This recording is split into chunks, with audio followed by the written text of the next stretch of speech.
All right, ladies and gentlemen, it is the end of February, so you already know what happens at the end of every single month. It's time for another One Piece reflection stream. So let's go ahead and get started, shall we? Yo, peoples! Kyushu92 here, and welcome back to yet another One Piece reflection stream. We got 3 absolutely fantastic chapters for One Piece, with the last one pretty much spelling out one of the most crucial moments in One Piece history. And I am incredibly excited to go over the chapters that we got for this month, and also go over what we all think may happen leading up to the newest chapter that's going to drop on Sunday. So let's begin. Ogata, it's good to see you as well. A surprise we got 3 chapters since the month's so short. Part of me actually expected to have like a break. That's what I thought. Originally, I thought we were maybe gonna have a break, especially with some of the endings to some of these chapters. I thought, like, after chapter 1106, I thought we were gonna go on break. I honestly thought we were gonna go on break. And then you guys told me that, and then we all saw, not just you guys, but we all saw that we were getting another chapter. So then I thought, surely we'll go on break again after this chapter. And then it said, no. And we're going to have another one. And then I said, okay, what's going on here? Normally, some of these chapters would be going on break. Then we get the last chapter, which is 1107. Actually, no. It's 1108.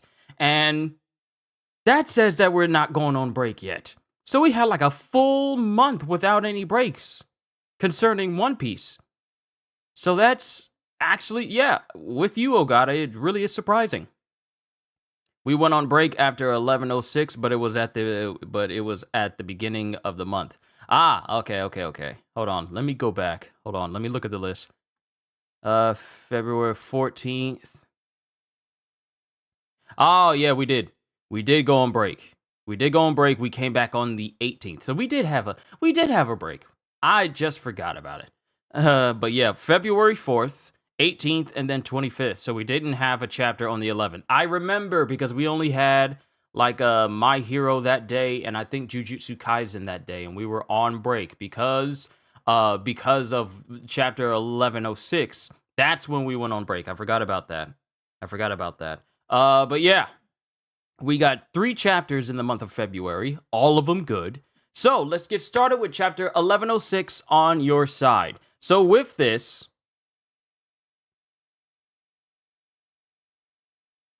we see a ship coming in, and then we see Luffy who's burping after having all that food, his whole body stuffed, and he just immediately digests all of that food. And then an explosion happens, and then Luffy immediately goes Gear 5, and there's more explosions happening because the pacifistas have turned against pretty much all of the Navy and the world government, because we recently learned... Actually, you know what? Hold on.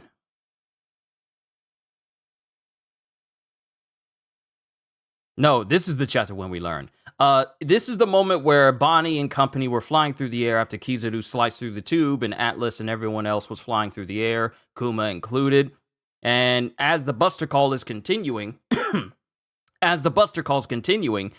we have them all aiming. We have the ships on the outside all aiming into Egghead because of the Buster Call. And then we cut to the intersection, the center of the island, where Bonnie and everyone else is flying through the air, and all the pacifistas are preparing to blast them under the orders of Jay Garcia. And then Vegapunk says, "Come in, Atlas. Shoot that foolish family once and for all." And this is Jay Garcia as the pacifistas are preparing to kill everybody. Atlas, tell Bonnie. And then it cuts to Sanji, who's using Skywalk to get up to where they are quickly. And then Atlas, still in a free fall, mind you, goes over to Bonnie, and she opens her eyes wide. And Bonnie says, "Don't shoot us, Daddy. Help us escape this island." And then there's a beeping going on between the pacifistas, and all of the Navy officials are looking quite confused. Did you hear a voice through all the explosions? Couldn't have. Then, all of a sudden, the pacifistas spin around and aim right back at the Navy, who are all confused because they thought that, hey, we have them under control because the Five Elder is giving them commands now. Why are they turning towards us? And all the pacifistas, they immediately start destroying ships, just instantly. And as this is going on, Jay Garcia is actually surprised to see that happen. But then we have the inner thoughts of Vegapunk going, the one worry in the back of my mind was seeing Bonnie killed by the father she loved. If you were to harm the daughter you love so much, Kuma, it would be a tragedy beyond compare. Therefore, I inserted a directive into each unit made to look like Kuma. Every single pacifista unit, both prototype and Mark III, all have this directive. So that even if the highest authority in the world should command it, even if the entire world should be your enemy, understand this, Bonnie. Kuma will always be on your side. This is just a selfish wish of mine, and it means, as Vegapunk is skewered straight through his body by Jay Garcia going, I know what comes next. It is obvious that there will be consequences for my willful actions, with Jay Garcia glaring with his eyes bloodshot and veiny, and anger veins just popping up over his head. And after seeing Vegapunk get stabbed by Jay Garcia, Frankie's all like, no, Vegapunk! And then it shows Kizaru, who goes, eliminate them, Kizaru, now! And Kizaru just silently complies, and teleports directly in the air above Bonnie and everyone else. Well, actually, he doesn't teleport over there. He does teleport, but he starts using Yasakane no Magatama on them, and everyone just starts getting skewered. Kuma gets skewered, Frankie, Atlas, and then he brings out his Amaro Murakumo sword as he prepares to bring his sword down on Kuma and company. I'll cut you both in two. Don't worry, Bonnie, it won't hurt. And as Kizaru's standing there, floating there, Bonnie just screams Kizaru before Luffy comes flying in, laughing his heart out, to the surprise and shock of Kizaru, and he gets knocked away by a hockey-imbued Gear 5 fist. And Luffy is just laughing there.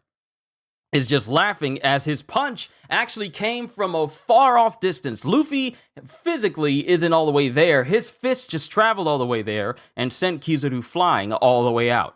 And he just continues laughing. And Bonnie's all like, Straw Hat? Where? And then it shows where Luffy is. And his awakening is affecting all of Egghead right now. It's affecting all of Egghead. And the whole place is starting to become rubbery. And it starts swaying. And then everyone who is airborne falls safely to the ground because the ground is now safe for them to land on. And Luffy's awakening, and I mentioned this during my reaction, Luffy's awakening is so potent that it's affecting the entire island. Now, I brought this up. We've seen awakenings where it can affect the immediate area around you, like a good sizable meter area or even a kilometer area, depending on its user and the strength of their awakening. But we've never seen an awakening that is so strong in the process of it being used that it's affecting the entirety of an island. Like we've seen Doflamingo, he's affected buildings around him when he uses awakening, turning them into string and ways for him to attack during Dressrosa. We've seen it with Katakuri, where he was able to affect certain areas of the mirror world and turn it basically into the style of Mochi. But we haven't seen an awakening where you see it currently being affected by a person's awakening, and it's affecting an entire island. We've never seen that. So when that's going on, everyone's all like, does the island seem like it's shaking? Who cares about that? Stop the pacifistas. Like, it's a question that pops up, but then it gets completely pushed off to the side because the pacifistas are still blowing up ships on the outside. Now, one thing that I need to make very clear here is I need to go back concerning Bonnie and the fact that Vegapunk, even though he's been serving and working with the world government for all of these years, this man's relationship with Kuma affected him in such a way, like his friendship with Kuma was so strong, even though he only knew him just for a little while. as it's fair to say Egghead is possibly half the size of Onigashima, which is already huge. Yeah, Onigashima is already huge. If you compare the Straw Hat ship to when they were sailing into the docking area, like the front area of Onigashima, and then think about the entire size of Onigashima itself, Egghead is a fairly, really large island. So for Luffy's Devil Fruit Awakening to be affecting the entire island means that the power of Nika, it operates on a scale that is far larger than any other awakening that we've ever seen. But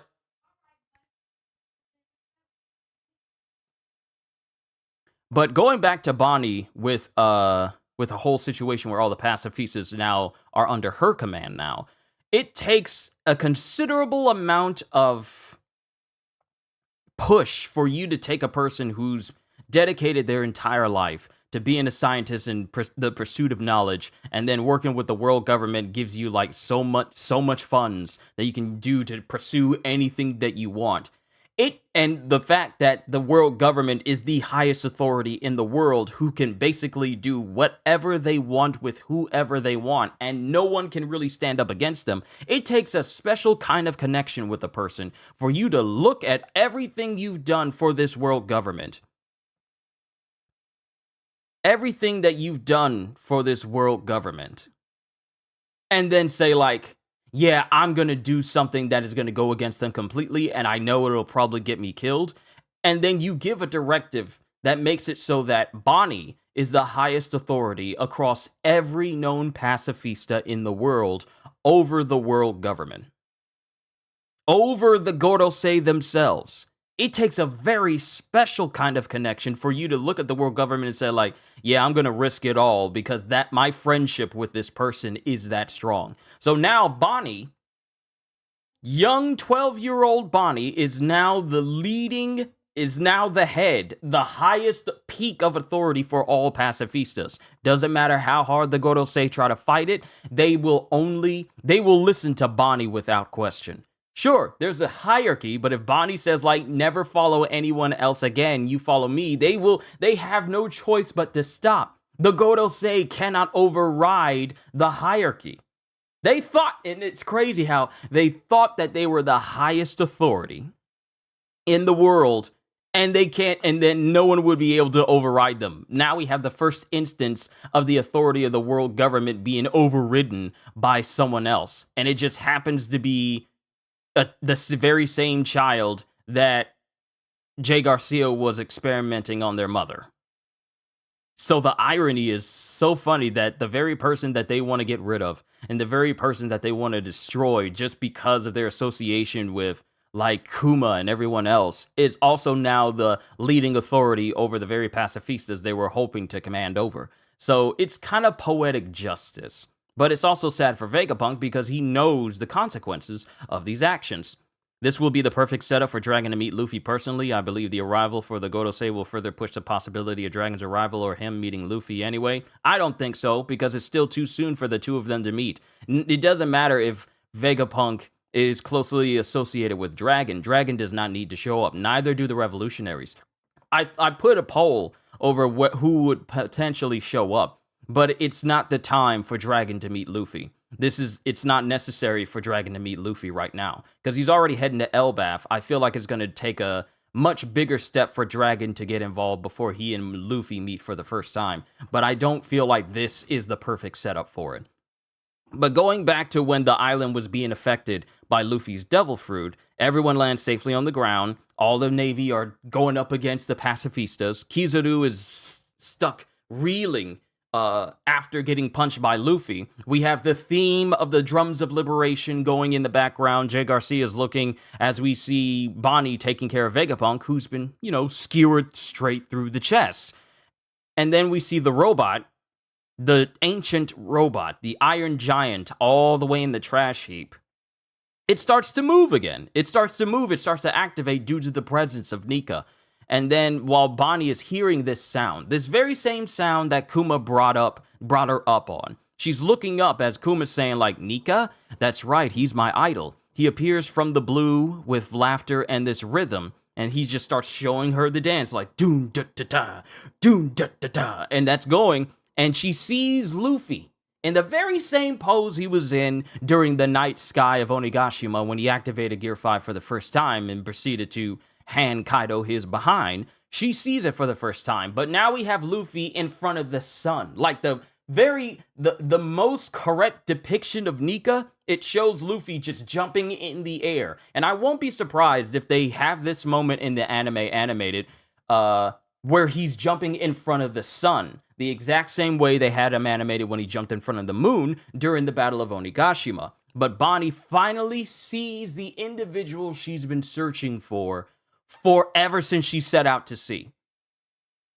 She sees Nika in Luffy, of course, but she sees Nika. She sees all the stories that her father taught her, all the everything about Nika that Kuma knew and taught to Bonnie. She now sees this very representation of freedom, this very representation of liberation, flying in the air above her. And all she can do is just tear up.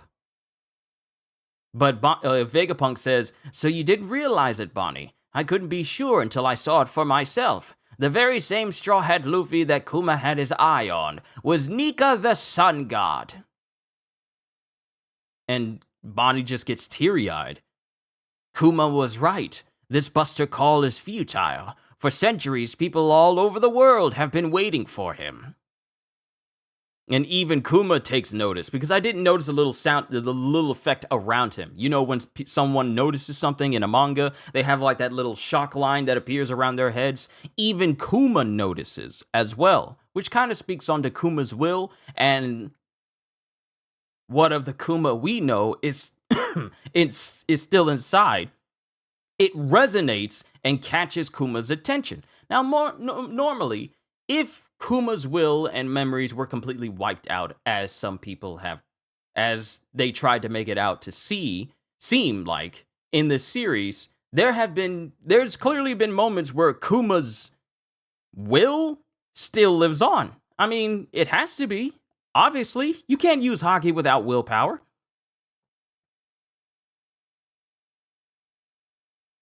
Kuma was right. The Buster Call is futile. For centuries, people all over the world have been waiting for him. Bonnie is definitely not 12. She is. Changing her appearance does not change her age. She is chronologically 12 years old. Used her abilities on herself and aged up to 22 years old. However, abilities allowed her to become an elder or child at the moment she chooses. You act as if I don't know what Bonnie's abilities are, Jay. Firstly, she's 12 years old. She can freely change her age, but that's the effect of her Devil Fruit power, which you clearly, if you paid attention during the chapter when she's first introduced to the Straw Hats, before we came to Egghead, she was a child after being doused in water. And what happens to a Devil Fruit user when they're in water? Their abilities are negated, right? Which put her back at her 12-year-old state. She's 12 years old, but she can change her physical appearance to that of a 22-year-old. But she's 12. She's 12. Her changing her appearance does not just suddenly change her age, it just changes her appearance. But she's 12. For centuries, people all over the world have been waiting for him. Then we get to the north coast of Egghead. We're off the northeast coast. There's an enormous ship heading our way. That's definitely them, all right. I thought they fell apart over 100 years ago, though. And we find out that this big, massive ship that's sailing in is Dory and Broggy. Now, I put a poll up about the people who are going to be showing up. Revolutionaries, Blackbeard Pirates, Straw Hat Grand Fleet, and very obscurely, Germa 66. None of them were right, because the giants show up. Dory and Broggy, who we haven't seen since the events of Little Garden, they show up.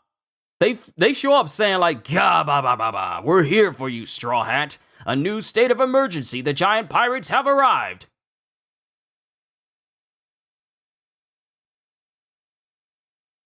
And then it has Dory going, "Yeah, yeah, yeah, yeah, yeah," or should it be Sun God?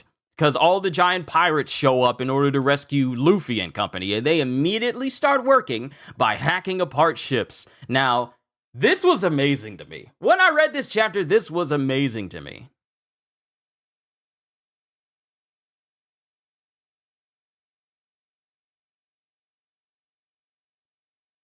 Hold on, let me see what you're saying. Remember, Bonnie cried during the aftermath of Marineford and later tried to attack Blackbeard. See, when Bonnie was crying, she was mourning not for Whitebeard, was more Olney. Olney was mourning for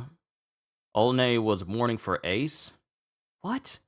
There's a deeper level to her fruit and the age manipulation that Oda is going to reveal, and all the community will be shocked because physical appearance or not, Bonnie is no longer 12, she's 22.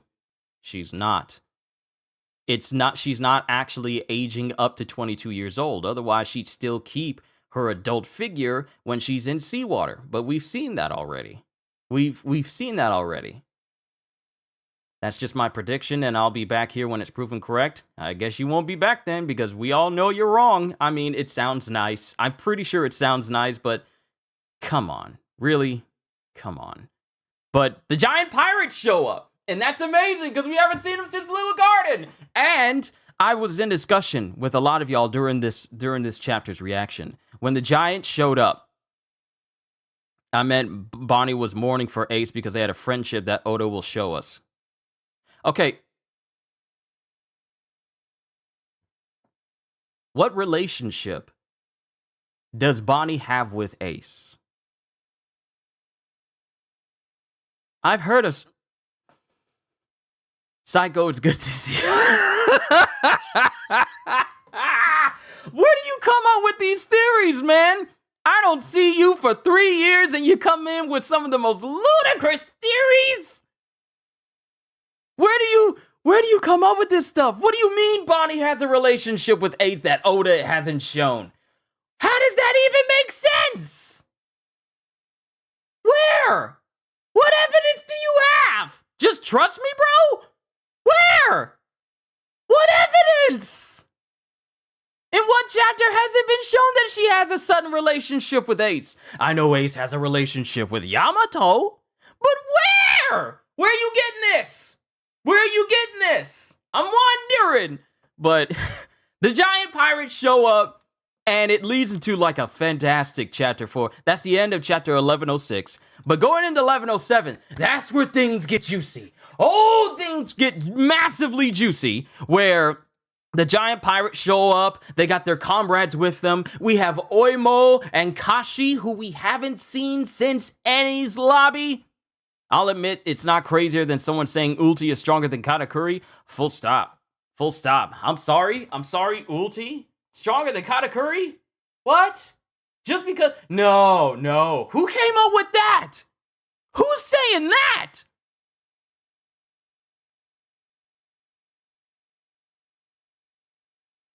Who's saying that? Who's saying Ulti is stronger than Katakuri? Is that like a current theory that people have? Or are people just trying their best to cope because they don't want anyone to be stronger than their favorite waifu? Is that the deal? Bonnie and Ace have definitely met each other. Rose, she was crying after the war. Man, Oda has off-screen so much, yet you forget that Bonnie did not cry randomly after the war. Man, she was sad for Ace. She doesn't even know Ace. I think it was Hime on King of Lightnings on, let me see that. If it was important, Oda would have shown it. Especially during, like, flashbacks and stuff. The flashback? Definitely, with Bonnie, it definitely would have been shown. But okay. I wouldn't be surprised, though, if she was actually crying because she saw Kuma on the screen.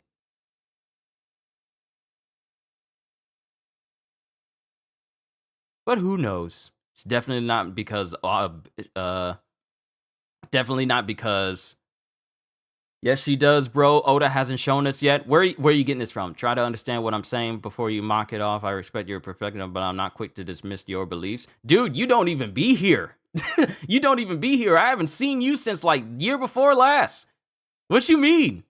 I understand you have these theories, but base it off of stuff that we know. Don't base it off of, like, Oda hasn't shown it yet. That doesn't give weight to your theory. If you're just basing it off of what you think might be happening, but not based off of what Oda has actually shown.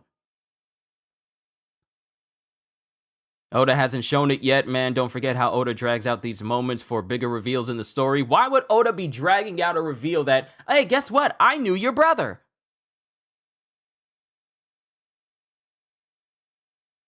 What relevance would that have now when the Straw Hats are trying to get out? I'm just saying. I don't mind you having theories. Just make sure they're based off of things that are happening and have happened and stuff that... Just base it off of stuff that's happened in the story. Don't base it off of, like, it would be cool if Bonnie and Ace met each other and Oda hasn't revealed it yet. But there's no evidence of them ever meeting. But the giant pirates show up. We have giant pirates Captain Broggy, the red ogre. And then we have giant pirates Captain Dory, the blue ogre. And they just start giving orders to their crew with Oimo and Kashi and some other people who we don't get the name of. I really wish we... Do we... Actually, hold on. Giant pirates... One Piece. I want to see, did we ever get a name of everyone? Who all do we have? Ha-ha! Wait. Some of them are not named. Okay, so in this, we don't see the giant that has the shades on. Okay, so the giant warrior pirates, we have Dory and Broggy, and we have Oimo and Kashi, and then we have Raiden, who is a giant that has like shades on and like a kind of a thick mustache, but his status is unknown. We have another unknown giant. Pretty much every other giant that is tagging along other than the ones that we know. Dory, Broggy, Oimo, and Kashi. Other than them, we don't know the names of the rest of them. It would have been cool to, like, at least get their names dropped through dialogue. But one of them is like a non-canon giant as well. But none of these giants are actually with the roster. So did they get new crewmates? Did they get some new people to tag along with them from Elbaf after the events of Shank's bodying Kid and company? Because some of these giants do not look familiar from the ones that we've known about already. So we got some newcomers here. Some of them look cool, especially the one that has what's his name? Stoic from How to Train Your Dragon. One of them kind of reminds me of him. But his hair looks like it's either light colored, maybe red colored, but it's not like Stoic's dark color. But we got the rest of the giant pirate crew. Now, they're not called the Giant Warrior Pirates. They're called the Giant Pirate Crew. So are they just called the Giant Pirates now? Because originally they were called the Giant Warrior Pirates. Giant Warrior Pirates in the Funimation. Okay, I'm looking at it here. So they're called the Giant Pirates, or Giant Pirates, Warrior Band, Pirate Giants, Giant Pirate Crew. That's for Viz in the manga. Giant Warrior Pirates is for Funimation. And that, it's the former name. It's the former name. Okay, all right. So the whole crew comes in with them going, Oimo, Kashi, fan out with your soldiers and destroy the enemy ships. Watch out for their cannon. We are on, captains. Ooh, ba ba ba ba ba ba. Now, did we ever hear Kashi? Did we ever hear Kashi and Oimo laugh before? Well, it's really just Oimo. But it's really just Kashi. Did we ever hear them laugh before? Because I don't remember Kashi having a ooh ba ba ba ba ba ba laugh. And then Oimo, he doesn't laugh at all. He just goes, "Let's get him, boys!" And then the people who are following Oimo and Kashi, they immediately tag along with them. Skip, hey, good to see you. But it has Dory and Broggy going, where have they? Well, it's them charging into Egghead, and the Navy. I can't even remember. I can't even remember myself. Hold on, let me bring up Oimo and Kashi. It's been a while since I read through that volume for all of you. Let me see. Let me scroll down to his personality. Does he have like a laugh? No, it does not say that Oimo has a unique laugh at all. But if I go to Kashi here, in his personality... Actually, hold on. They usually have like his laugh style if it's... No, they don't even have that listed yet. Yeah, they don't even have that listed yet. Kashi is in his 90s? I keep forgetting these jokers are old. Wait, no, he's in his hundreds. He's 156. I keep forgetting these giants are old. At least by human standards. These jokers is old. 156 years old. Makes me wonder how Oimo and Kashi got into the service of the world government because they were captured. I forgot about that. But I keep forgetting these guys are old. In their 150s. But the Navy is going, where have they been all these years? It's the legendary giant pirates just as we once knew them. Leading them in a battle are Brogy, the red ogre, and Dory, the blue ogre. Their one-time comrades are with them too. What are they all doing here now? We all know what they're here for. They're here to rescue Luffy and company.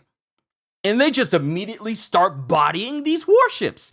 These big, giant, massive warships that were already inflicting the Buster Call onto Egghead, they just, imagine, hold on, let me go to Dory and Brogy, and just to bring up their size. All right, they are 74 and 69 feet tall. They're that large.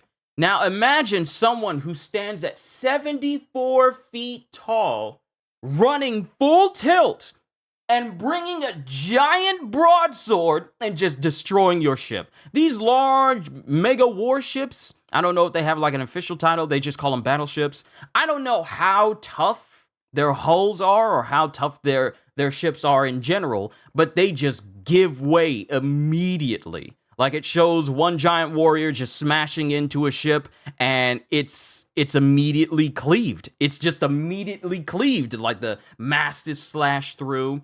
Kitty! Heyo! It's good to see you. We're talking about the recent chapters of One Piece that we got our hands on. We are currently on 1107. We got 1108. Then we'll talk about where we think the story is going to go from here and what we could possibly see in Sunday's upcoming chapter. So it should be fun. But just imagine a 70 plus foot tall giant running towards you full tilt. Not like classic Jason. I mean like the reboot Jason where Jason sprints. Imagine that dude just running towards you. See, Whitebeard running towards you, scary thought. Man is like really, really big, really tall. 20 something feet tall. I think he's about as tall as Kuma or maybe shorter. I'll look it up. Hold on. Shirohige Kaizoku-dan. Nugeto. Let me see here. Yeah, 21 feet tall. 21 feet tall. So imagine Whitebeard running towards you is already a scary thought. So imagine 21 feet and 10 inches. Yeah, exactly, as it says right here. Imagine you see Whitebeard running towards you, that's terrifying. But seeing a giant run towards you, and he's ready for battle, he's itching for battle, he's been waiting for a fight for the last 100 years? No, they ain't surviving. And who is it who sees his masters after 2 years, mind you? It's been a very long time since Usopp last saw Dory and Brogy. But he's the first one. You need a foot of that height? But Usopp hasn't seen Dory and Brogy since the events of Little Garden. And since then, the Straw Hats have been good friends with Dory and Brogy. Like, when and I've said this before, whenever you become the friends of the Straw Hat crew, you are friends for life. Whether it's you giving one of their crew members food, or looking out for them, or fighting alongside them, it doesn't take much for you to become friends with the Straw Hat crew. It doesn't take too much for you to become enemies. But if you become friends with the Straw Hat crew, you have a crew that has your back for life. Because of the events of Fishman Island, and they made friends with the Straw Hat crew, the Fishman Island now lies under Luffy's territory, even more so since he's a Yonko now. And that goes for Wano as well, especially with all the help that the Straw Hats have given Kinemon and Momonosuke and all the people who wanted to see the liberation of Wano. All the efforts they went through, from Punk Hazard, through Dressrosa, Whole Cake Island, Zoe, all these different places. Now you have friends for life. So that's the case with Dory and Broggy. And they've been friends with the Straw Hat crew. They consider them allies from like pretty much the beginning of One Piece. Because it was like, I want to say maybe around volume 11 or 12. Hold on, let me check.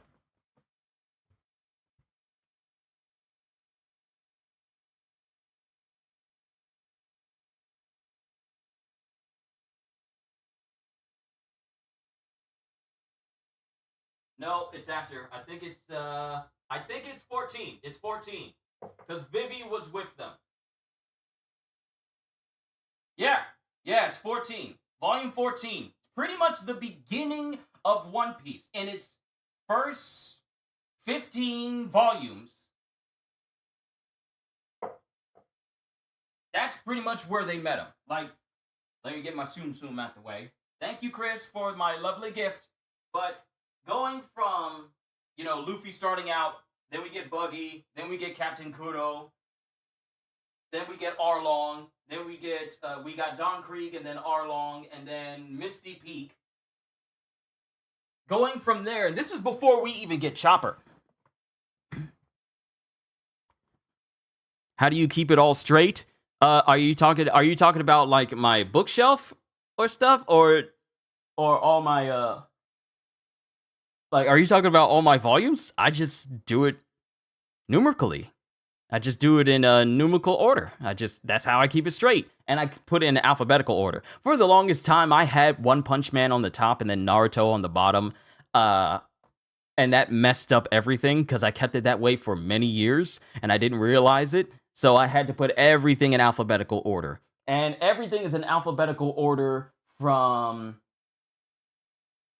my one bookshelf over here, which starts out in the A's and the B's and all the way down. Oh, the One Piece facts. How do I keep it all straight? Just from memory. And sometimes if I can't remember something, then Ogata-san tends to help me remember the rest of it because he's like me. He's like a bit of a walking encyclopedia for One Piece knowledge. But given my recent time reading through the volumes of One Piece, a lot of things are logged up in here. I don't remember everything picture perfectly. I'm not teching 101, but I do remember some stuff. But it's been a while since the Straw Hats have seen the Giants in a long time. And Usopp is the most happy to see them because of how much he values the Giants and his dream of one day visiting Elbaf. So for him to see, and he considers Dory and Broggy his masters because he also wants to become a warrior as well. Like, it's one of his dreams that he set out on with the Straw Hat crew to achieve. He wants to become a great warrior of the sea. So coming across Dory and Broggy was one of the inspirations for him to become even stronger. Seeing the relationship between Dory and Broggy, their mindset, the way they treat honor and such, and his lifelong dream of wanting to be able to visit the land of the giants, Elbaf itself. He's heard the stories, but he's always wanted to go there, which is where we're going next in the story. That's our heading. That's our heading, Mr. Gapes. That's where we're going next. So Usopp is the most excited to see them because he has the deepest relationship between the giants and the Straw Hat crew. Everyone else, they'll be happy to see them, but Usopp is all like, masters! He's the only one who calls them masters because of how much respect he has for them. So Usopp sees them. We're getting back to the chapter. Usopp sees them and just screams, masters! What are they doing here? Master Broggy! Master Dory! And then Nami sees them because Nami was there in Little Garden. Chopper was not. The events of Little Garden was before Drum Island, which is before Chopper had a chance to meet Dory and Broggy. But he does recognize Oimo and Kashi because he was there during the events of Enies Lobby. So, the only people who fully recognize Dory and Broggy are Nami and Usopp because they're the only ones currently there who can see them. Everyone else probably won't recognize them. But,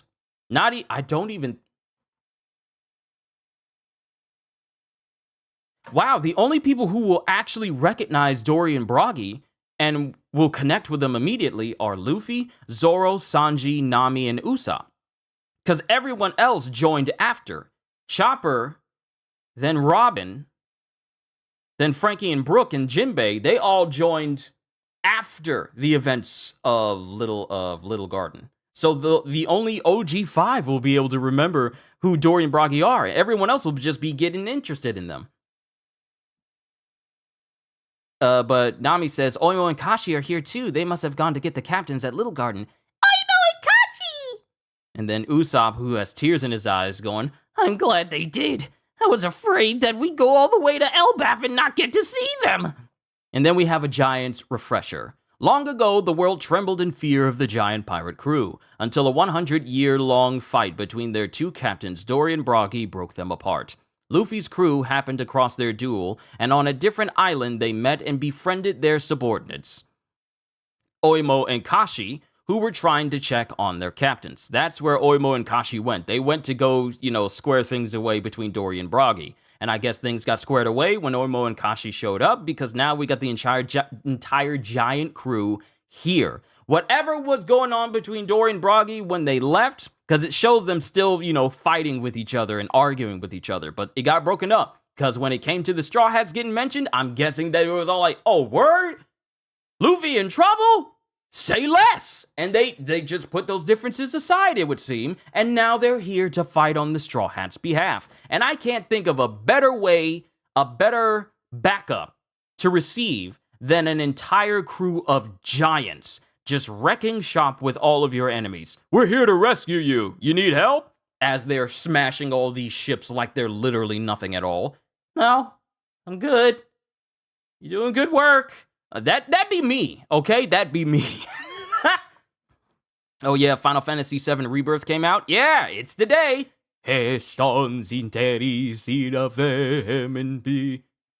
vehementi Sephiros. I kind of slurred that last line there. My apologies. Then we have Edison going, they're clearly attacking the Navy ships. I can't believe they know you. I guess they must have found out about this and came to help. Huh? How? It's a government attack. Of course it'll be in the news by the next day. Though I'm sure they're reporting it in a way that suits them. You mean this is a major news story? Yeah, I guess it must be. And then we have Usopp again. They're not here to wage war. They're here to break us out of this mess. Hurry, get ready to leave. And then it shows the Sunny. Shows the Sunny still sliding on the ice road that Brook has created. Still no way to stop.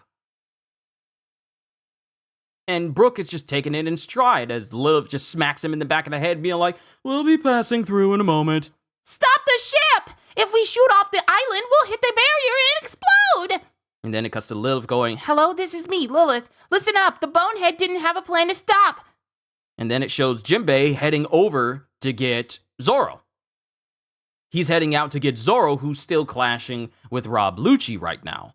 So, it continues their clash, and one thing to note that many of you noted is the fact that Zoro is only using 2 swords, and he doesn't have his bandana on, which means that Zoro is not really taking this fight seriously, though it is getting annoying because it shows both Lucci and Zoro wheezing, because they've been fighting for a very long time. Zoro's been fighting an Awakened Zone user, least of all an Awakened Zone user who is possibly the most sadistic member of Cypherpole has ever had.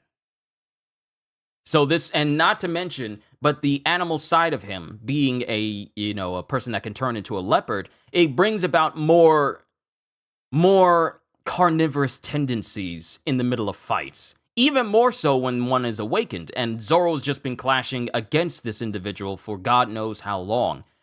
And while they're clashing, Zoro goes, you're really hanging tough. Can we wrap this up? I'm in a hurry. And then Lucci goes, that's something the eventual victor says, Roronoa. But you're only the dead weight holding your friends back. Am I wrong? And you have Lucci trying to play mind games. But, Zoro's not dumb. He's horrible with directions, but he's not stupid. How many times has he faced an opponent that has tried to berate him or try to play mind games with him? Lucci is trying to operate on this all-for-one mind game nonsense, but Zoro ain't having it because he's literally getting lost in his own thoughts. That just occurred to me. Does this man get lost in his own thoughts? Is his sense of direction so bad that he can't think straight sometimes? Is that why he sleep? Is that why he sleep? I'm just making a wild off-the-wall claim here. It holds no absolute validity to it. But Lucci continues trying to, chide him, trying to poke rub him the wrong way, going, "You're a pack of fools unable to cut loose a single member for the good of the rest. As long as you're still alive, your friends are trapped here." You say that as though you're the one in control of how long we fight, Rob Lucci. And, I mean, Zoro ain't wrong. Lucci is definitely not in control. See, the thing is, it does not show Zoro using conquerors with his attacks. It doesn't even show his swords.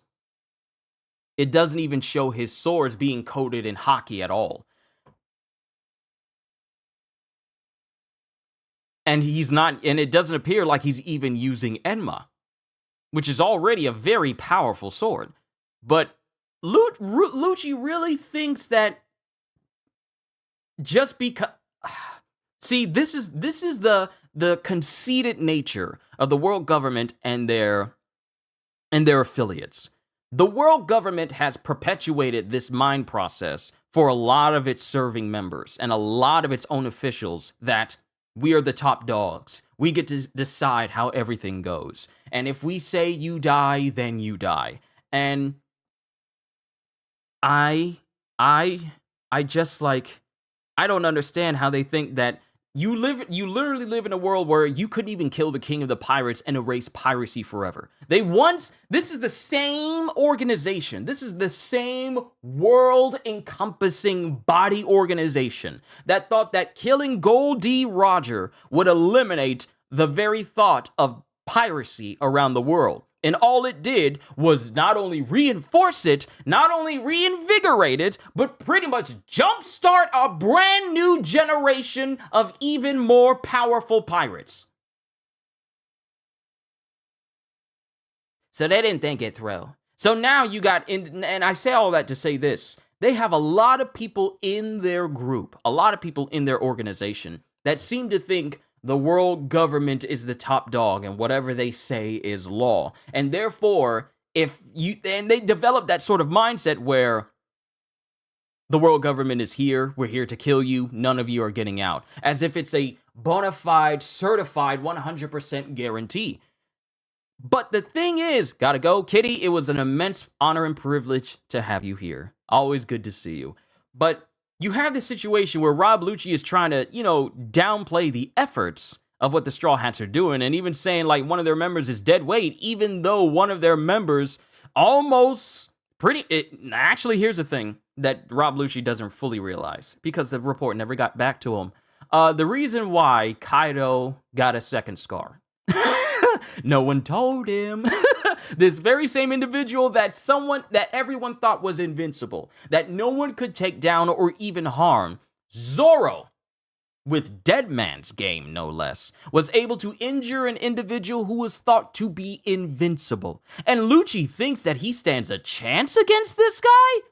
Not only that, Halster, good to see you. Not only that, but Zoro also beat a Lunarian who has this high degree of defense, this high degree of durability, and was able to not only defeat this person, but also surpass this person in strength. The right-hand man of Kaido, and Zoro beat him. Sure, his body was racked with pain afterwards, and he had to be tended to, but he's back up again. And I don't think Lucci fully realizes that the person he's fighting beat not only the right hand of Kaido, but also injured Kaido and left a giant deep scar on his chest. Even Kaido was saying, like, yeah, take pride in the fact that this scar is never gonna go away. That's not a small feat. But of course, Lucci thinks that he's the cream of the crop. He thinks he's the strongest.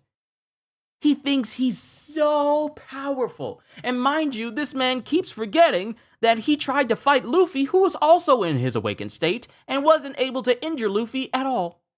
I'm just wondering, where does all of this confidence come from? If you couldn't beat the captain, and you're still trying to fight the first mate? Maybe you're not as strong as you thought you are. Maybe you're not as strong. I'm just saying, I'm sorry, I'm getting a little bit silly right now, but it just shows you how conceited people who serve in the world government can be unless they have a very steadfast moral compass, like Fujitora. Sengoku, Garp, Smoker, Tashigi. Still lost why Zoro hasn't dealt with Lucci yet. I know Zoro hasn't got his bandana on, but he's still playing with his food, which is unnecessary given the situation. It serves as a good distraction, because if Lucci is focused on fighting Zoro, Lucci's not focusing on trying to eliminate some of the weaker members of the Straw Hat crew, which is exactly what he tried to do before, which is why Zoro stopped him.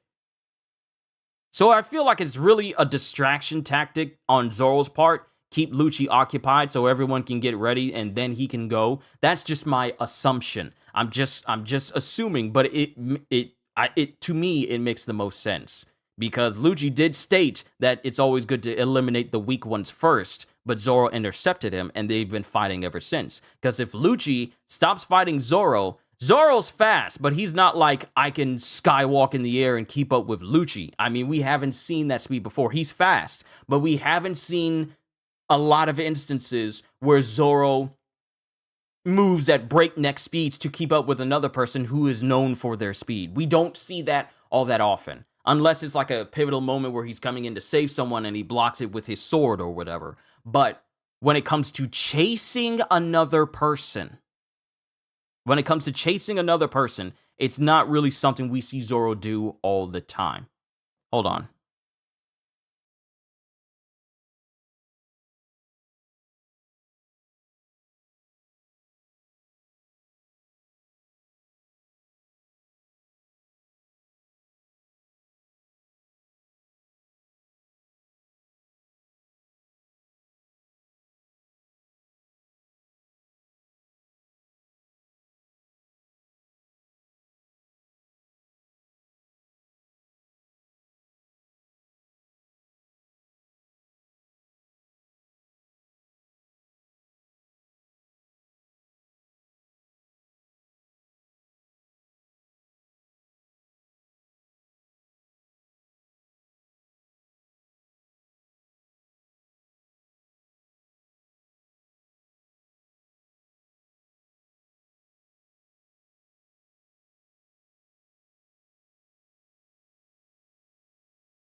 All right, I'm back. Family brought me food. So, continuing off of here, Lucci really has this mindset that he's going to be able to berate Zoro, and that'll throw him off his game. But Zoro's like, this is a very annoying distraction. Saying like, you say that as though you're the one in control of how long we fight, Rob Lucci. Then it cuts to a beam being shot, and it's the pacifistas that are continuously blowing up more warships. And then we get some of the vice admirals who we start to get their names. Vice Admiral Quadruple Chin is actually called Vice Admiral Red King. I wonder how he got that name, but they're all taking note of how much damage they're suffering because the pacifistas are destroying their ships, along with the giants destroying their ships. And Red King is wondering, how has this gone so terribly wrong that we have to attack our own military weapons? And it shows one of these pacifistas getting blasted completely. Don't know it's completely out of commission, but its eyes are no longer lit up. But they start getting destroyed. And then it shows Luffy, who's in the air, going, hey, Bonnie, why are you crying? And it shows Luffy with a perpetual smile on his face in this Gear 5 state. You know, that zone aspect is, taking into account here, just constantly keeping him smiling. And Bonnie goes, of course I'm crying, idiot. I've been looking for you. Huh? But we've been together this whole time. I know, but I didn't know that you were Nika. Nika? What's Nika? And Luffy has no idea the implications behind the very devil fruit that he possesses. He just thinks his fruit is called the Gum Gum fruit. He still doesn't know the true name or true nature of his own devil fruit power. He just knows, I'm using my Gum Gum fruit powers. Oh, this is something I can do with my Gum Gum fruit powers. But do you think Red King's giant metal thing is red? It is him with a giant Zephyr-like arm, right? Yeah, that is him. That is Red King. Matter of fact, I can bring him up.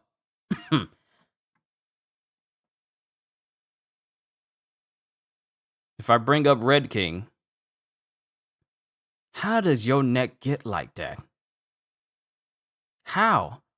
See, I've seen big people, and some of them have like double chins and triple chins, but to have one, two, three, four, five, six chins,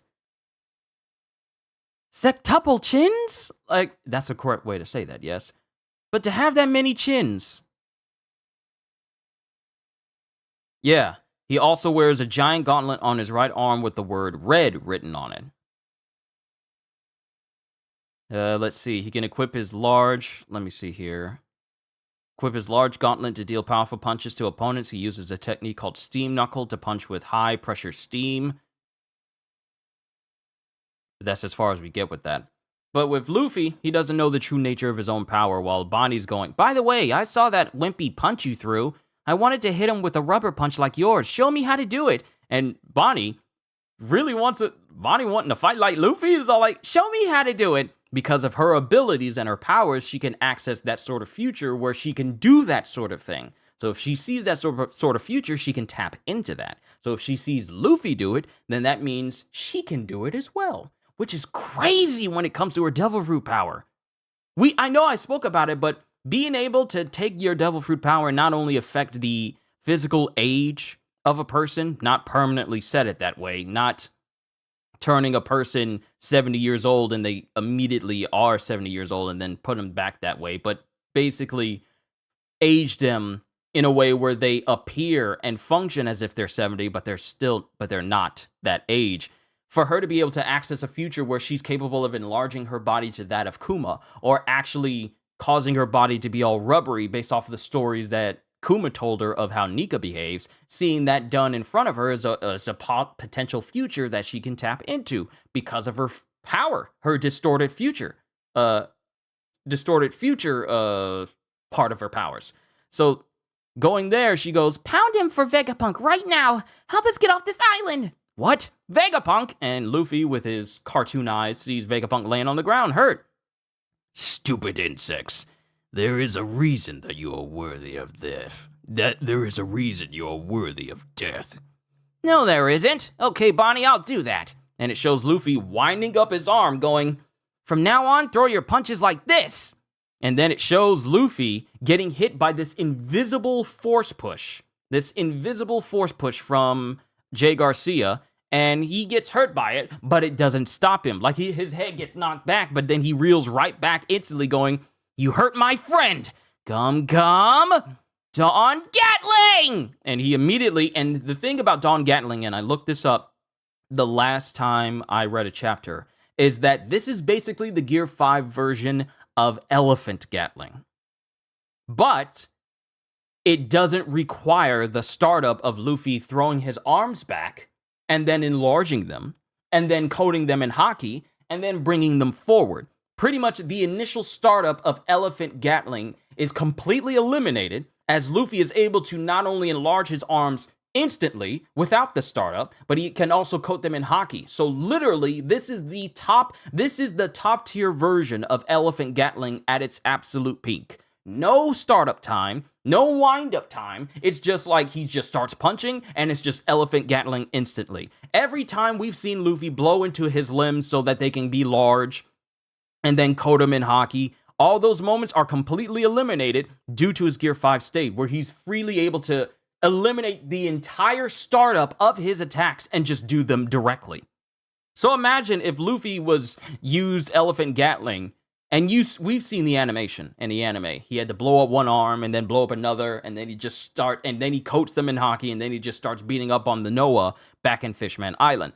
Imagine if he used Gear 5 back then, and he just immediately started punching, and it's just like big fists. No startup, just instantly there. Gear 5 pretty much eliminates all of the drawbacks of having to charge up when he's about to do something. He just does it now.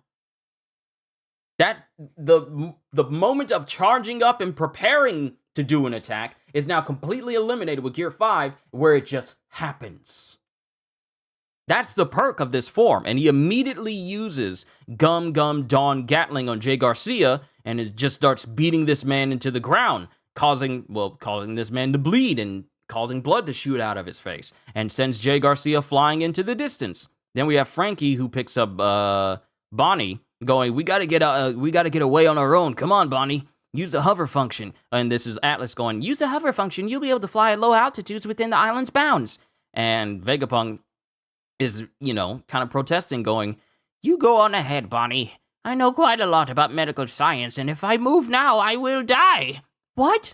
And then it shows Kizaru, who appears right behind Bonnie, preparing to basically shoot Bonnie, going, you'll die whether you move or not. Accept your fate. And then, here's something that I never noticed. When Kizaru is about to shoot Bonnie, his eyes are closed.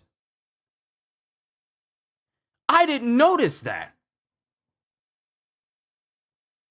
See, when you see Kizaru, and the thing is, if they didn't want us to show that Kizaru's eyes were closed or if his eyes were open, they would have just shown the light onto his shades. And it would just be left ambiguous about whether his eyes are open or not, but more than likely they would be open. But here, I never noticed that Kizaru's eyes are closed as he's preparing to shoot Bonnie. So even though Kizaru is a company man, he's doing his job. He's just doing his job. Another cog in the machine, if you will. But that's how he's described himself. Just doing his job, regardless of the attachments he has with anybody. He's just here to do his job. But this is the first instance where he's actually shown, like, I don't want to see the moment I kill Bonnie. Like, he actually has his eyes closed. Like, he has perfect aim. He knows he's going to hit Bonnie, but he doesn't want to see the kill happen. He's closing his eyes and preparing to shoot Bonnie. But before that happens, Sanji comes in and not only stops the shot from happening, but also completely dissipates the laser as well, which is something that has never happened when it comes to Kizaru's laser shots. Nothing has been shown to stop them. They can pierce through anything. Well, almost anything, unless you're Marco.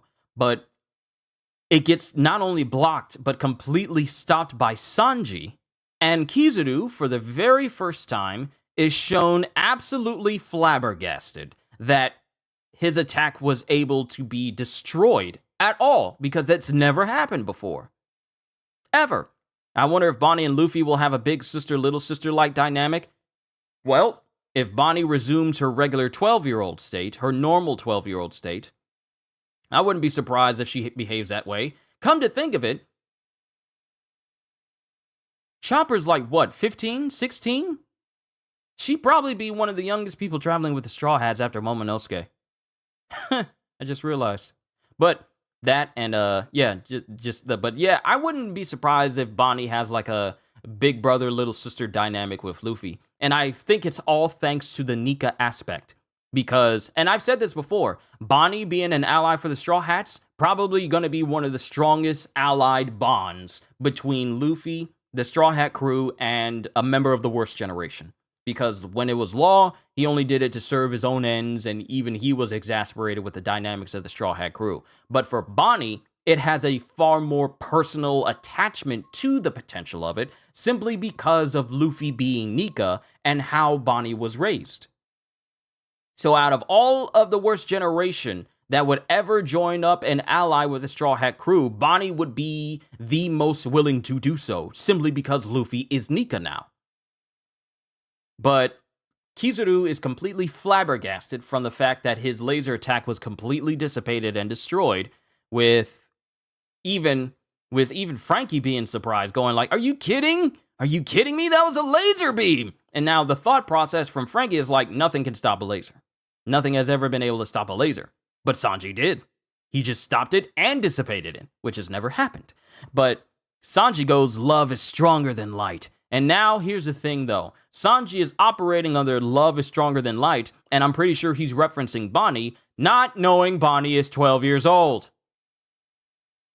So he's saying that, but once she reveals her real age, which is 12 years old, I'm pretty sure it's gonna disappear real quick. Yeah, yeah, because if it don't, Chris Hansen is gonna make a surprise visit on that ship, see Sanji cooking, and say like, why don't you sit down? But Kizaru responds with, If that's true, then physics as we know it is dead. And we've seen a lot of physics breaking things for the Straw Hat crew and pretty much everything related to One Piece ever since we came out of Wano, I want to say. Like, we've seen a lot of things happening within Wano. Granted, pretty much there are so many things in the One Piece world that just defy the laws of physics, period. I think since the beginning of the series, so it's not a surprise. I was thinking that, but I didn't want to bring it up. Oh, I'm bringing it up. Sanji is under the pretense that Bonnie is actually 22, but she's actually 10 years younger than that. So Sanji doesn't know the true age of Bonnie and the fact that she's 12 years old and she's just using her devil fruit power to age herself up to 22, but she's 12 physically. The new world itself defies physics. Yeah. I mean, if I remember correctly, who was it that was talking about the new world and just how dangerous it is? Like islands that rain lightning, all these different locations. Ever since we actually, it's not just like the entirety of the One Piece world. I feel like the moment we entered into the new world is when physics completely and utterly lost their entire sense of meaning. Physics still existed when you were on the paradise side of the world. That's the side of the world. That's the other side of the other half of the Grand Line where everyone else resides, where all the normal stuff tends to happen, where the series started in. New World is where we are now, but Paradise is pretty much normal. Physics behave the way they're supposed to. Devil Fruit users are rare to see. Now you're in the New World, and they're a dime a dozen. Everybody and their mama got Conqueror's Haki. You got islands that do not operate on a periodic table or function with physics and the laws of gravity in mind. You have all these different places. Was it Kokoro or the guy on Fishman Island? It was the guy on Fishman Island. It was the minister. Minister of the left, I think. Hold on. Minister of the left.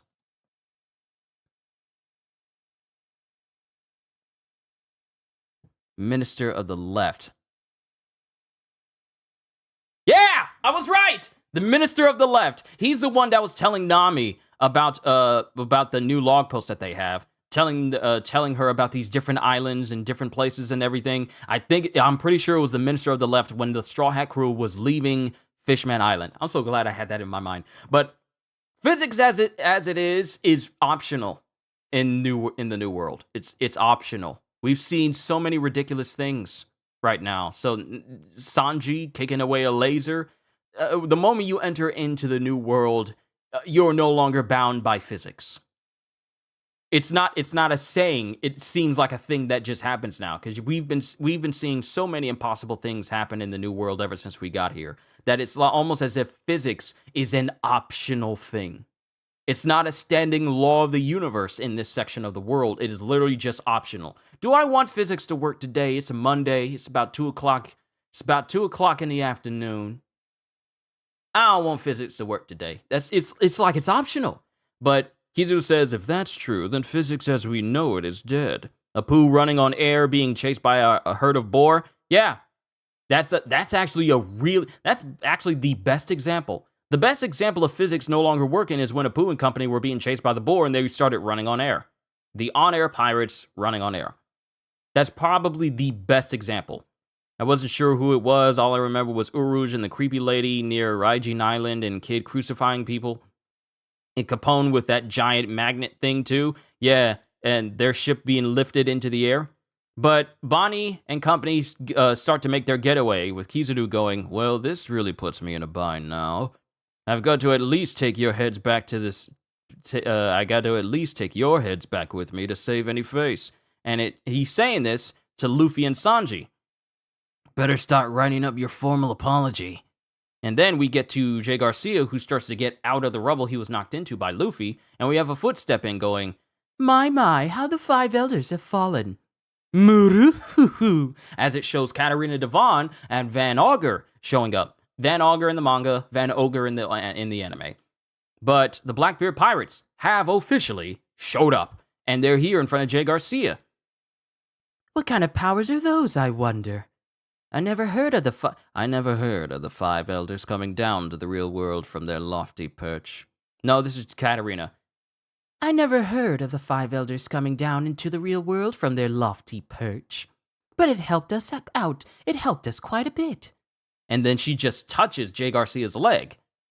And given her abilities that I looked into, it functions along the same lines of the clone fruit, but to a higher degree. Whereas Bon Clay and his clone fruit could only transform physically and had to find clothes to compensate in order to match the form he changes into, Katarina Devon is capable of fully transforming herself, clothes, body, and all in one seamless transaction. Her touching Jay Garcia gives massive implications of what the Blackbeard Pirates intend to use that form for. It is literally the visage and body and everything of one of the highest authorities in the world that can make and everything happen. So now the Blackbeard Pirates have that in their hands now. The ability for one of their crew members, to turn into a member of the Gorosei. That's already a substantial concern. But what's said next during this conversation blew my mind. So, she goes there, mission complete, and it shows third ship captain of the Blackbeard Pirates, Van Augur, with the warp fruit, and Katarina, sixth ship captain of the Blackbeard Pirates, Katarina Devon, with the dog fruit, mythical type, model nine-tailed fox. And then Jay Garcia gets up going, Katarina Devon, I must admit I did not expect to see the savages from level 6 submitting to another's leash. Which just shows you that even though those who are put down in level 6 have had their names wiped from history, the Gorosei remember them. The Gorosei clearly remember them. Their memories are perfect. And she's laughing, and she goes, oh, but Teach is special.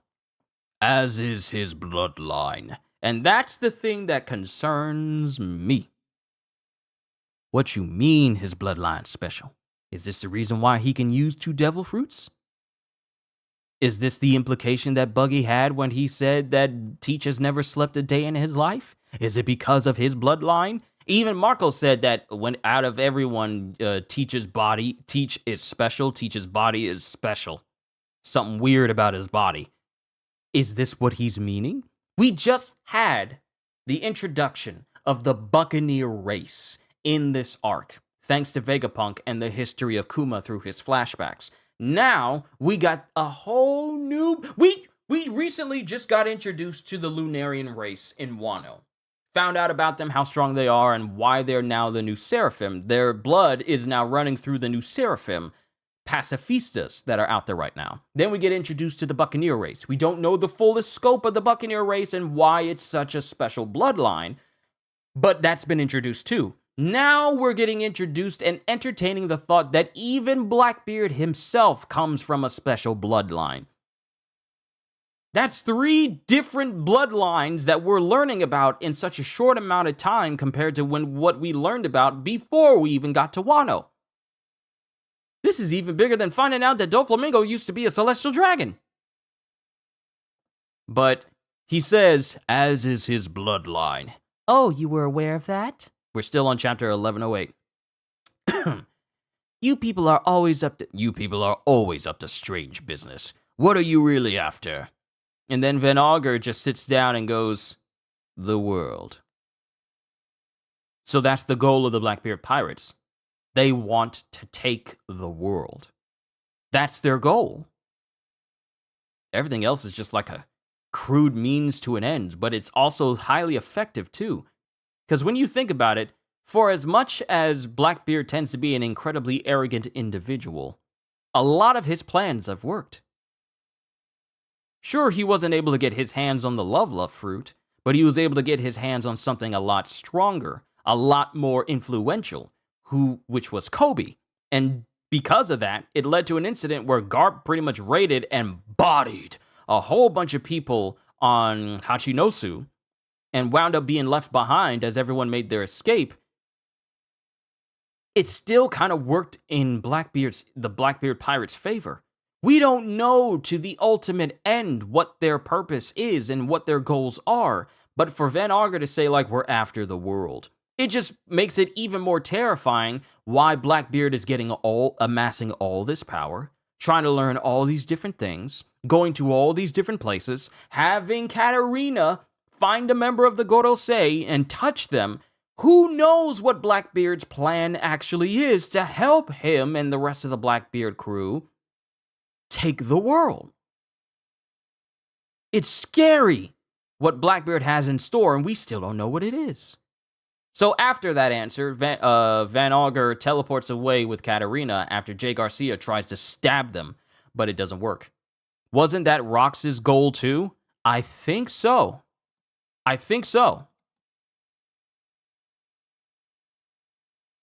think that was his goal as well. Hold on. Personality. Rox's dream was to become the king of the world, and he attacked many locations and left mass destruction in his wake to assert his dominance.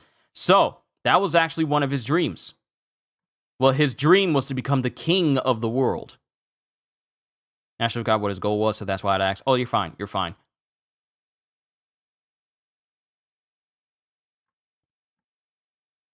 Let me see. Yeah. Sengoku mentioned it. Yeah, it was Rox's goal. If I go back here, and this was mentioned in chapter 957 when Sengoku goes over Rox's history.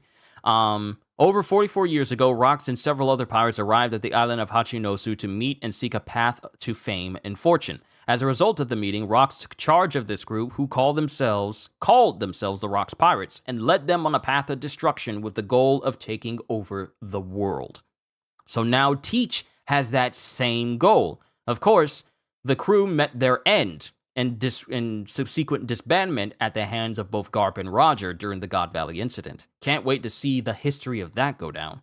But it seems like the same way that Roger's will has passed on, the will of Roger has been passed on to other individuals throughout the world, mainly through Luffy, it would not be a surprise if the will of Rox was passed on to Blackbeard. Because you notice how there's so many similarities between the dynamic, between the way things are set up for the Blackbeard pirates and the Straw Hat pirates. You wish you was reading when 957 came out? It blew my mind. I was screaming so much during that whole reaction. It was called Ultimate. I remember to this day how I freaked out when we finally found out the bounties of everyone. And then people were all like, "Oh, give him time. He thinks that Big Mom and Kaido have big bounties. He thinks that Blackbeard has big bounties. He thinks that Shanks has big bounties." And I just kept getting louder and louder, thinking like, "Oh man, this is the craziest bounty I've ever seen. It's crazy. Oh my goodness." And then we find out Whitebeard's bounty, and then we find out Roger's bounty, which is the highest bounty in history that no one has ever surpassed. Even post-mortem, this dude's bounty is so high that no one's been able to attain it, let alone Whitebeard's, because he was just underneath Roger. But the chapter, the day I read it, it was simply amazing. But it wouldn't be too much of a stretch to think that if Luffy shares the will of Roger, then maybe Blackbeard shares the will of Rox. Because they both share the same goal. Rox wanted to take over the world, and now Blackbeard wants to take over the world. It's kind of similar. But as this is going on, we get Katarina and Van Augur, who teleport away, going on, "Let's be on our way." "We're still on the island. You couldn't have wiped us farther away?" "I'm still training." And then it shows Caribou, who shows up going, "My name's Caribou, just a humble pirate at your service. I've been looking for you folks. See, there's a certain someone who inspired me to go out to sea in the first place. My lifelong dream to be one of Master Blackbeard Teacher's goons. Please, you just gotta let me see him in person. I'm begging ya." And Caribou is just begging to see Teach. Now, mind you, Caribou carries a lot of vital information, specifically the locations and whereabouts of two ancient weapons, one being Shirahoshi, Poseidon, and the other being Pluton, that's hidden in the depths of Wano, and it's hidden in Wano, that the only way you can get to is if you destroy Wano's borders. So that's where that ancient weapon is, and Caribou is privy to all of this knowledge because he's been stuck with the Straw Hat crew since... He's been stuck with this Straw Hat crew at these critical moments where this information was privy. So that's the end of chapter 1107. Onwards to the final chapter of this month.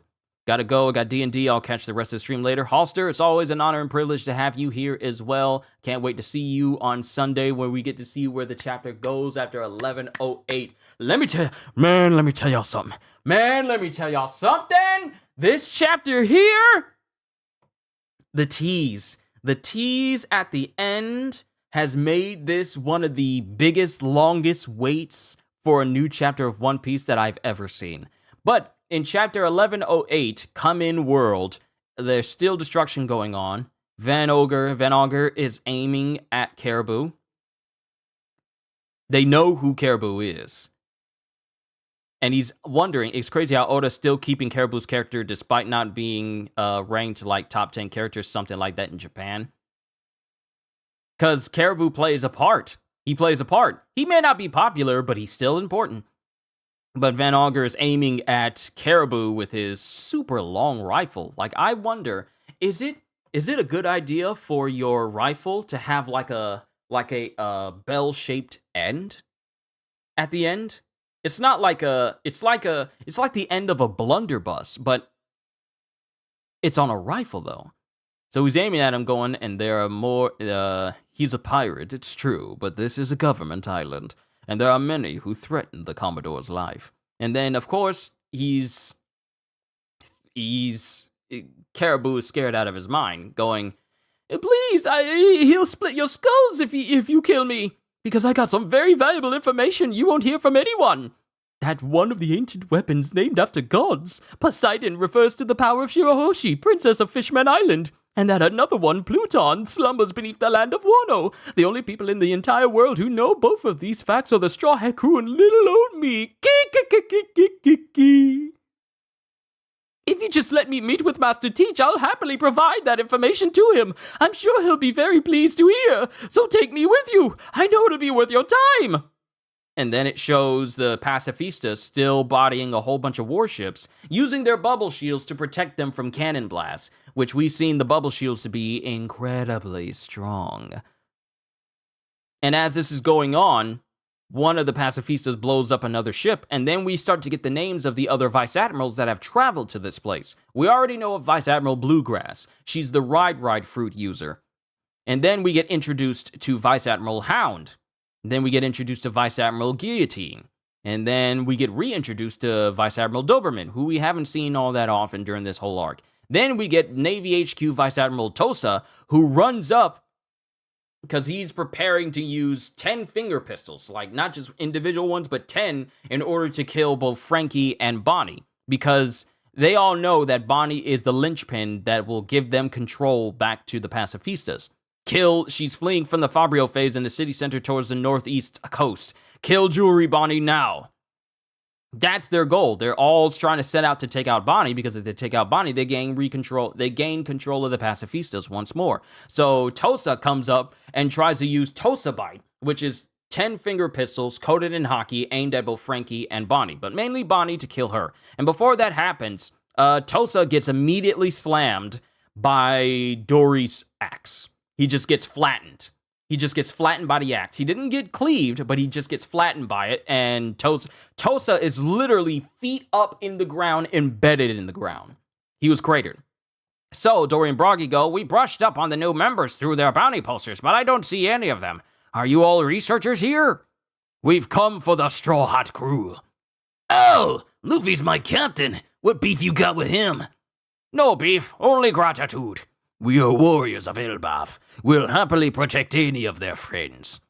And then Dory and Broggy are smiling as Bonnie goes, Luffy and Sanji and Vegapunk are still in the middle of the island. Will you help them? Those are some familiar names. Of course we will. Vegapunk is the man that scholar mentioned. And that brings up the topic of who this scholar is that mentioned Vegapunk. So, while Dory and Broggy proceed forward, they have another member of their giant crew hold both Frankie, Bonnie, and Kuma, with Atlas flying around as they start to make their way back to the giant's ship. Take them to the ship. Sure thing, captains. Let's hurry. The flames are really spreading. This will probably be the voice I use for both Dory and Broggy.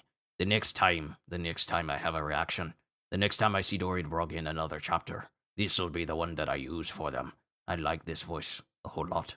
I like it a lot. I'm gonna keep using it for them. So, they're on our side? Are those the masters Usopp always talks about? And then it shows Vice Admiral Urban, who looks like who has like long hair, but he has like a very sharp underbite. Then we have Vice Admiral Ponsky, who's there as well, and then we have Bluegrass, who's using her ride powers to take control of one of the Sea Beast weapons that has Vice Admiral Dahl there. And while they're talking, they're going, the ship from Elbaf is on the northeast coast. The strength of giants is top-notch. You ever fought a giant? My superior officer was a giant over 20 years ago. Was? Channeling Willem Dafoe from The Lighthouse. Look at you, posting cringe. I love that. I love that meme so much because it's so hilarious to see. But we learn that the superior officer of Vice Admiral Dahl was actually Vice Admiral Saul, Jaguar D. Saul, who we know is alive after the events of the Ohara incident and now resides in Elbaf. But I mean, it's been a long time since we last saw him, and Vegapunk mentioned him, so who knows if he's still there, or if he's just there, and we ain't seen Saul in a hot minute. I know the eventual reunion between Saul and Robin is going to be beautiful, though. After 20 years, after all these years, it's going to be so good. But as that's going, Frankie's all like, the giant that's carrying Frankie, Kuma and company are going, where are your other friends? There's a lab on top of the clouds. They're up there. On a sky island? No, it's right over our heads. And then we see some spider legs creep up as we have Sanji and Vegapunk going, we gotta get you out of here, or you won't make it. Ow! Ow! Moving me only speeds the blood loss. As Jay Garcia is shown in his full Zoan state. He basically looks like Gyuki, which is like a Japanese mythological yokai, which has the head of a bull and the body of a spider. He has gone full Gyuki, full Ushi-Oni, if you will. And his face is even larger than it was before. His whole body's larger. His legs are even more spindly. He's still in his awakened state, but he's fully awakened, full Zoan. Which is something I think this is the first time we've seen in a fully awakened Zoan user in a full Zoan state. Not hybrid form, but full Zoan. His head is still there, but it's wide-eyed, and his eyes are wide and crazed looking, and his whole body is just a spider with his head being that of a human. So he's gone full Gyuki, full Ushi-Oni right now. With Luffy going, don't you remember that we promised to get you off this island? I know I asked for that, but now I've made up my mind. There's something here I must protect. I was hoping not to tell Bonnie about her special authority until she was more grown up. They'll be after her life, of course. Another instance confirming that Bonnie is still a child. But when she's more grown up. If she was actually 22, then Vegapunk wouldn't need to say this. They'll be after her life, of course. Please, keep her safe. And then Sanji is looking at Vegapunk, because while Luffy's tending and talking to Vegapunk, Sanji is looking at Jay Garcia. Not Sanji's looking at Vegapunk. Sanji's looking at Jay Garcia and hasn't lost eye contact with him, going, he's less and less human by the minute. His eyes look bizarre. And in this state, Jay Garcia is capable of touching something and it gets rotted away instantly with a corrosive, almost acidic poison from the tips of his legs as he touches a tree, and the tree gets bore and ate through pretty much instantaneously. This is a rapid, incredibly corrosive poison. And then Jay Garcia just goes full crazy as his legs have gained the ability to not only just be like spider legs, but also lash out as if they were tentacles as well. They gain like a wavy design as if they lost their rigid design, and they can flail all over the place, which is yet another extension of the uniqueness of being a mythical type Zoan user. But he just starts slashing over the place, and while Sanji is holding on to Vegapunk, Luffy is just laughing and dodging all of these. Like, Luffy just easily dodges everything that Jay Garcia is doing. Because Luffy has done this sort of attack before. Just attack blindly with limbs all over the place. He did that versus Enoru. He did that before. He knows how to dodge this because he's done it. But while that's happening, and Sanji's trying to get away with Vegapunk, who's trying to tell Sanji, ease up, you're hurting me, he gets kicked away by Kizaru. And while they're both flying, Kizaru takes this opportunity to use Amaro Murakumo and then stabs right through Vegapunk. He stabs right through Vegapunk. And Vegapunk falls to the ground with an even... Now, here's the thing. Vegapunk has already been stabbed straight through the body because of Jay Garcia, and now he's been stabbed straight through the body again because of Kizaru. He doesn't... And it's straight through his body. He doesn't... There's only so many times a human body can suffer giant, gaping impalement wounds before the body says, you know what? I'm done. But he falls to the ground, and Kizaru is standing there, eyes shaded over. This time, you don't see Kizaru's eyes through his shades. You could see that through the last time when he was preparing to shoot Bonnie, but he closed his eyes. But here, you don't see it underneath his shades. And Luffy screams out, Apple Man! And then it shows Luffy going, just run around the back of the island, Sanji. And then Sanji picks up Vegapunk again, going, darn it, sorry about this, Vegapunk. And then Kizaru prepares to teleport over to where Sanji is, but not only does Luffy catch him, but he also grows to his Gum giant size in the process and fully holds on to the face of Jay Garcia. Like he has his hand over his face, just right there. And this is the most serious we have ever seen Luffy with a face like this. Like, he's not smiling. His mouth isn't even open. He's just like, with his eyes just shaded over. I can't do an anime shade over eye effect because I can't. But he's holding on to him going, you guys aren't going anywhere! As he starts smiling again. And this is also the first time that Kizaru actually coughs up blood from injury. Like, we've seen him get punched by Luffy many times. Knocked off to the side many times. And this is the first time that you actually see blood shoot up out of his mouth and he starts bleeding from the face. This is the first time you see this. So while this is going on, Sanji's holding on to Vegapunk saying, dang it, hey, Vegapunk, snap out of it. You're not dead, are you? And there's a beeping going on, as apparently Vegapunk is smiling because Sanji says, why are you smiling? Then it cuts to another section of the lab in another part of Egghead, as a beep is going on, as it shows what appears to be a heart monitor. It looks like a heart monitor to me. And it goes up in the beginning on the left side of the screen, but then it just flatlines on the other. And then in a screen behind, it shows Vegapunk going, ahem, hello? Check, check. Is this on? Hello out there. Come in, world. Title of the chapter. Ahem. I am Dr. Vegapunk, a humble genius scientist. While many of you will likely be shocked by what I have to say in this message, I assure you that it is the truth of this world. So, that gives the massive implications that Vegapunk is about to reveal the truth of the world to the world.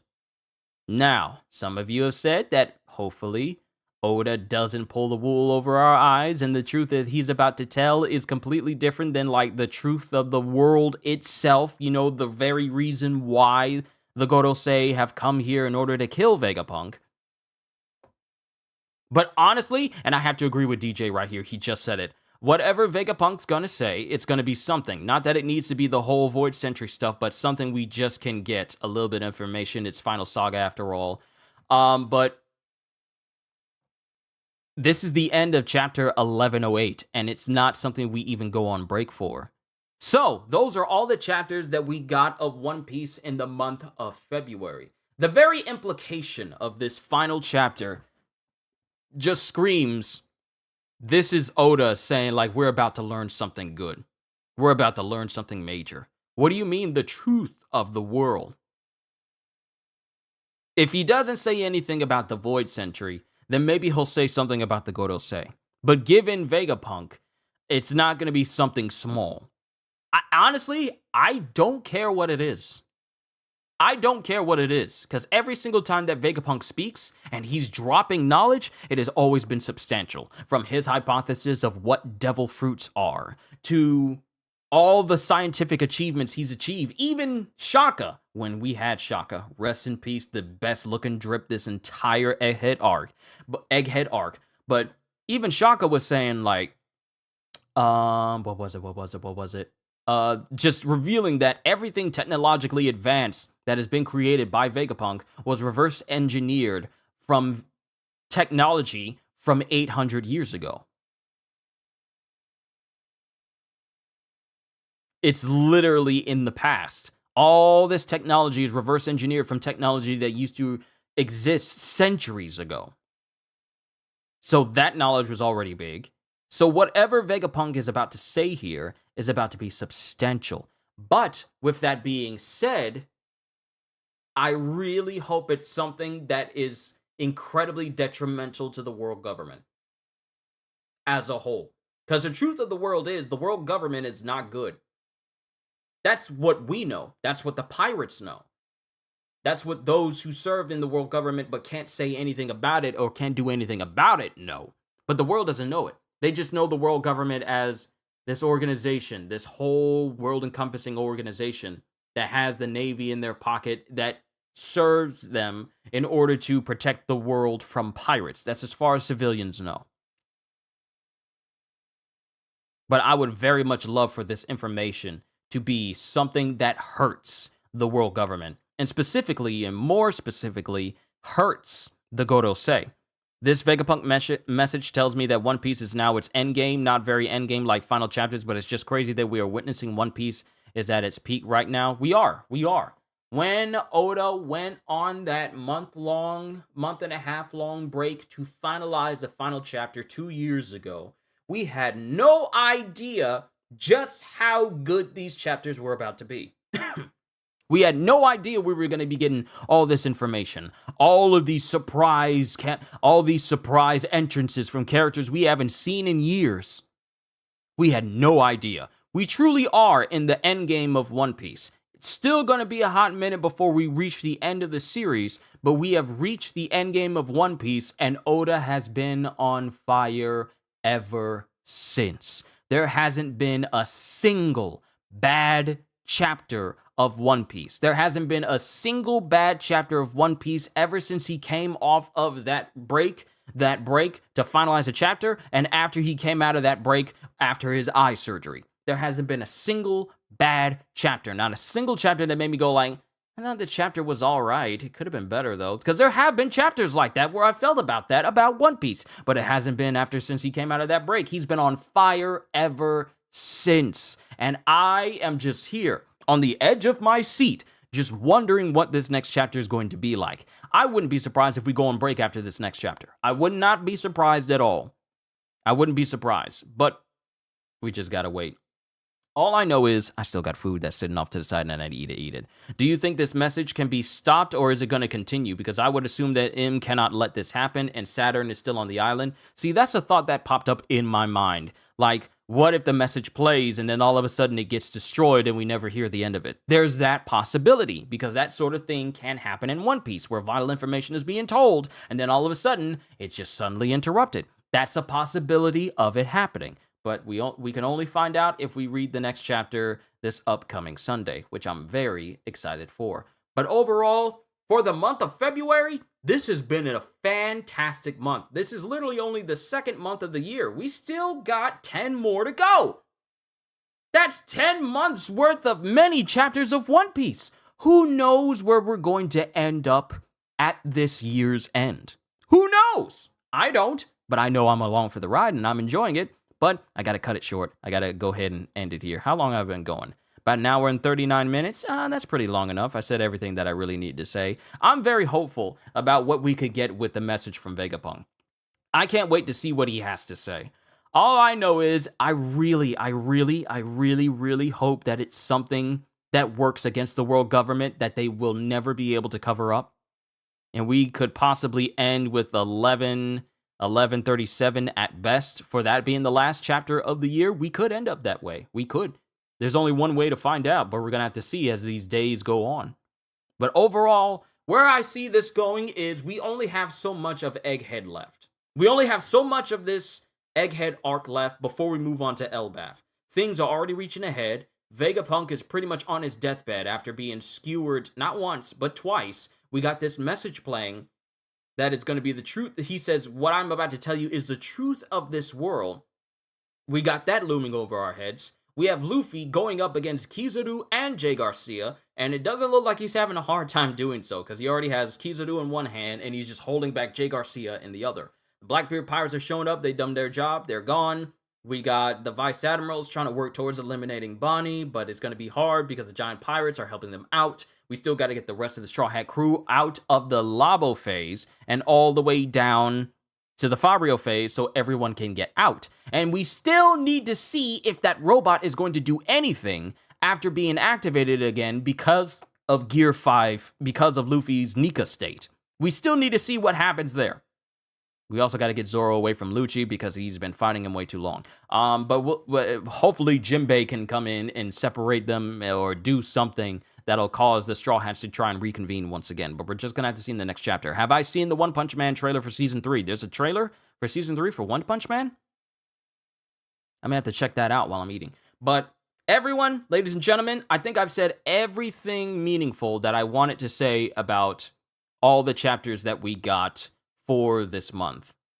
Overall, this was that ancient robot needed to do something. Yeah, we haven't seen it. We've seen it activate once. Then Luffy left his Gear 5 state, and we haven't seen it again until he activated it again.